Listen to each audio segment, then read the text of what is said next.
Assalamu alaikum students, I am Sir Umar and in this online class we will discuss the first topic of our new chapter, chemical combination, and the name of topic is law of conservation of mass. This law states that mass is neither be created nor be destroyed during a chemical reaction. In other words, in any chemical reaction, the initial weight of reacting substances is equal to the final weight of products.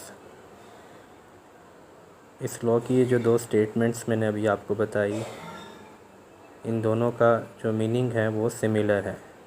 First statement में कहा गया है कि मास को ना तो हम create कर सकते हैं और ना ही डिस्ट्रॉय कर सकते हैं, जबकि सेकंड स्टेटमेंट में ये कहा गया है कि किसी भी केमिकल रिएक्शन के दौरान रिएक्टेंट और प्रोडक्ट दोनों का वेट सेम होता है, यानी जिन एलिमेंट्स ने आपस में मिलकर रिएक्ट किया है उनका जो वेट था तो उसके रिज़ल्ट में जो प्रोडक्ट बनी उसका वेट भी सेम होगा।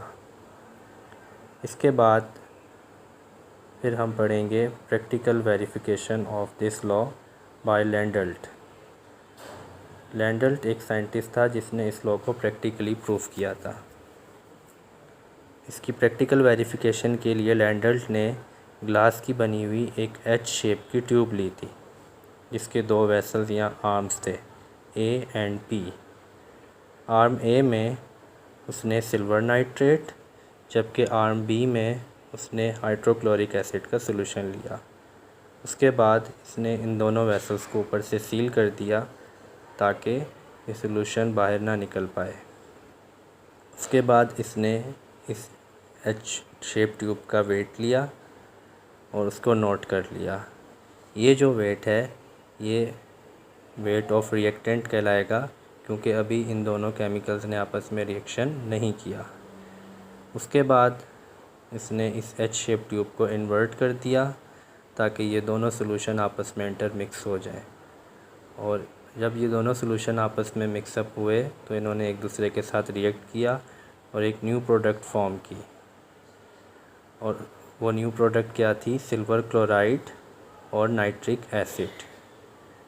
अब इसके बाद इसने अगेन उस ट्यूब का वेट लिया जो कि सेम वही था जो कि रिएक्शन से पहले था।